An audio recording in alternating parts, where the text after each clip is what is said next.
Now that you've been acquainted with traffic, it's time to get into the details of all the aspects of it that you need to be including in every report.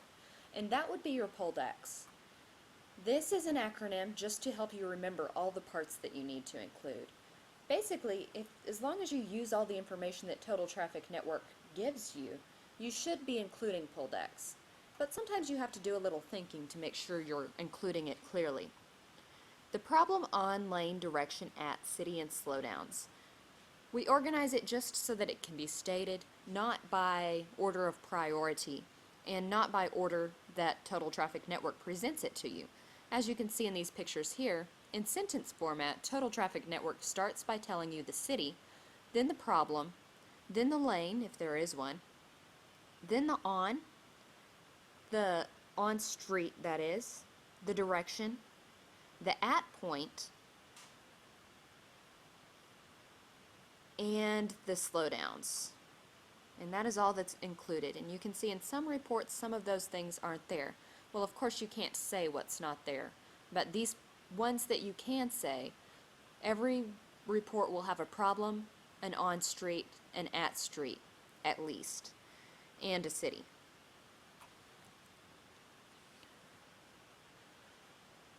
Let's look at the problem first. Each report has a problem. A cleared problem or slowing traffic sometimes comes up. So those are kind of exceptions, but they still count as your problem. And you have to tell what's going on in that area at the time. Sometimes you may see slowdowns and you don't know why. It might be good to state that, if that's all you can think of, or just state that slowdowns are the problem. Your job as a reporter is to state the problem along with all the other details necessary to communicate the issue. Here are the steps. Pick out the problems most essential for our listeners. Pick out the problems considering proximity and severity. Then report them considering what will cause the biggest impact. And so you have to consider Balch Springs is closer than Dallas, and Dallas is closer than Farmers Branch. But we don't want to report Balch Springs construction first because it's just construction. We want to report these red things first, and we may put Dallas first because that's closer. Even though the thing in Farmers Branch is blocking 2 lanes instead of 1 lane as it is in Dallas.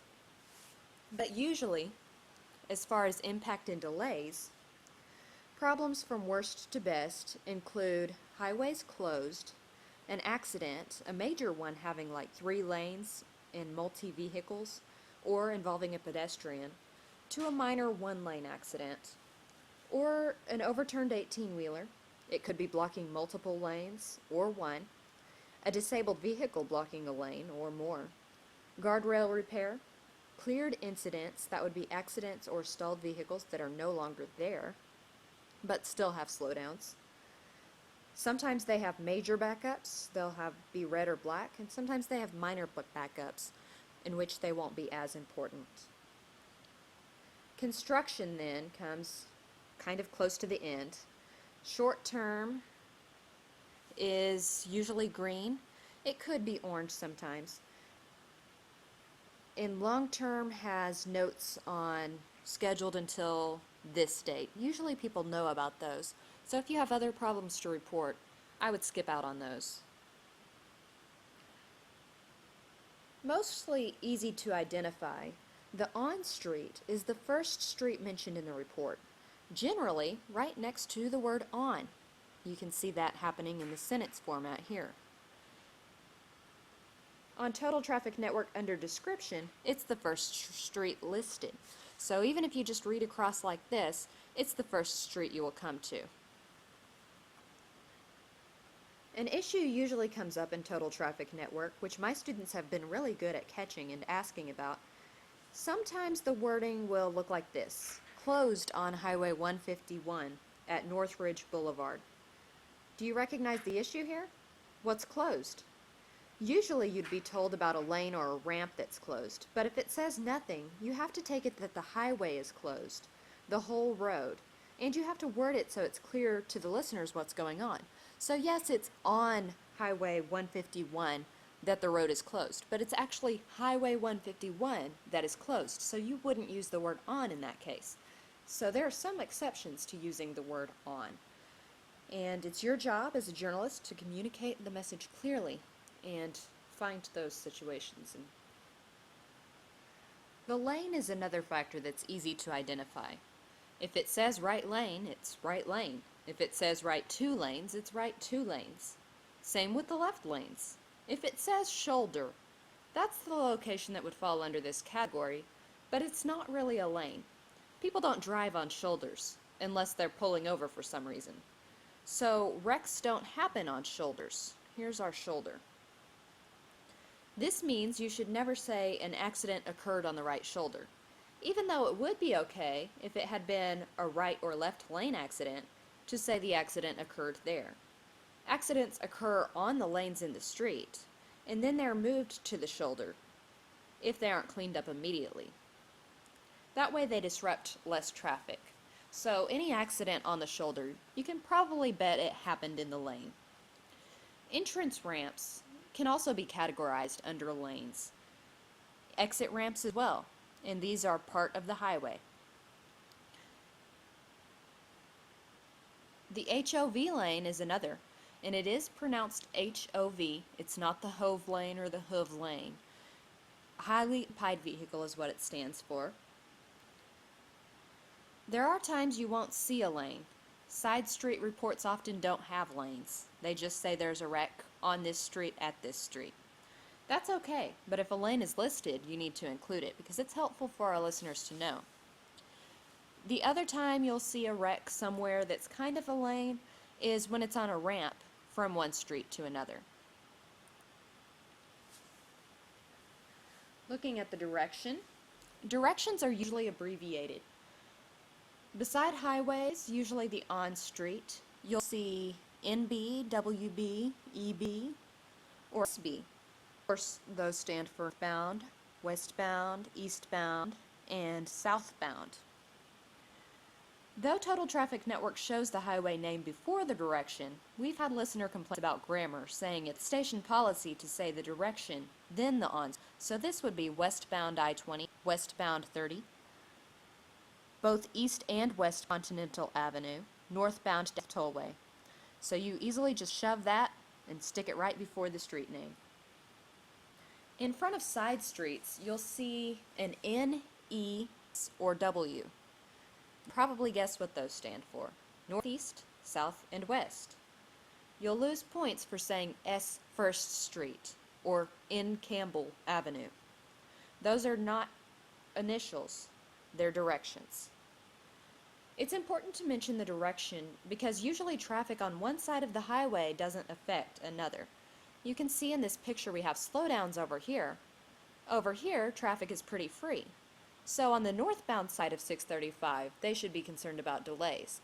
On the southbound side, they're running free. And if you just tell them that something happened on 635, then both sides will be worried when it's really the northbound that needs to care.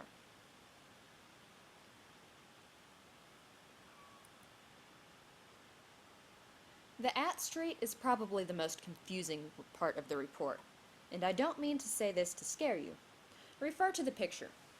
Are we driving on Gross Road? We're actually at Gross Road. We're driving under Gross Road, but this is our at street. That's because at doesn't always come next to the on street, that it causes some confusion. It could be any preposition, actually, except for on. Before, after, near, next to, and at. We call it the at street because at is most often used with this street, and it answers the question, at which point along the on street will you find the problem? This does not mean you should change the preposition next to it to at. If it's before, then say before. That more specifically tells where it is. Just be sure not to get it confused with the on street, and you should be okay. I need to warn you about between. This is a preposition usually used with construction and road closures, but things can't be between one road. So between comes coupled with two at streets. You can't drop one. Both are required. You see this westbound I-20 between Seagoville Road? If you just said that, you're only giving half the information. Every time you say between, you need to say two streets. Occasionally, Total Traffic Network says between and only tells one street. That's their error, and you can change the preposition then to at, because it's just at that street. It happens sometimes. Now for the city. Unless you've just moved here, you've probably ventured out a bit in the Metroplex and found other cities beyond Mesquite.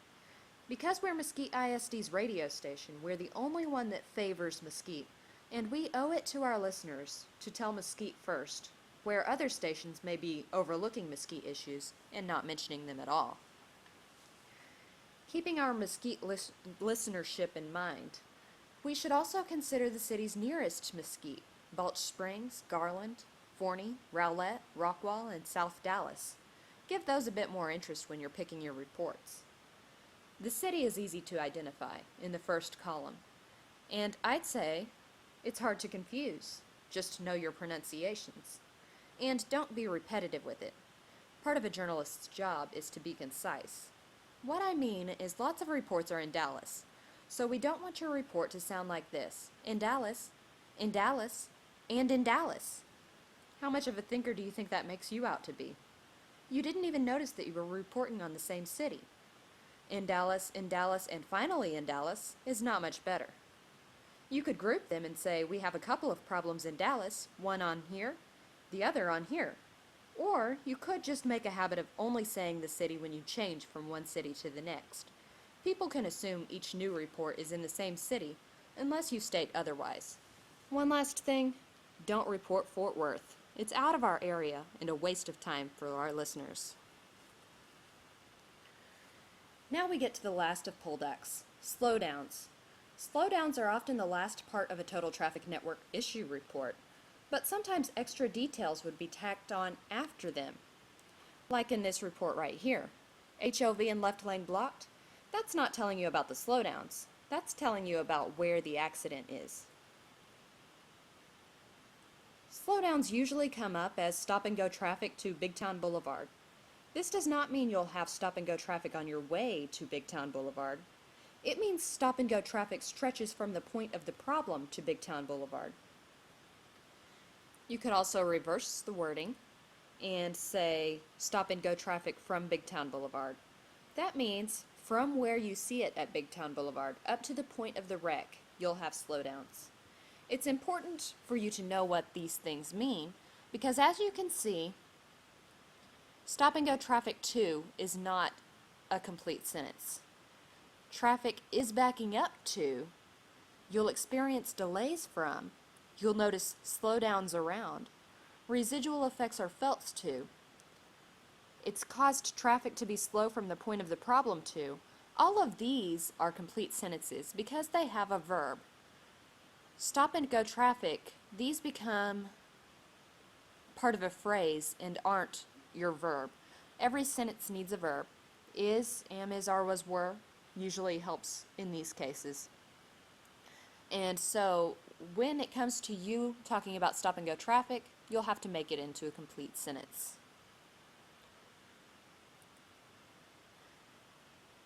Common issues to watch out for are listed here, but we'll get more in depth with these common issues later on. This is just a warning.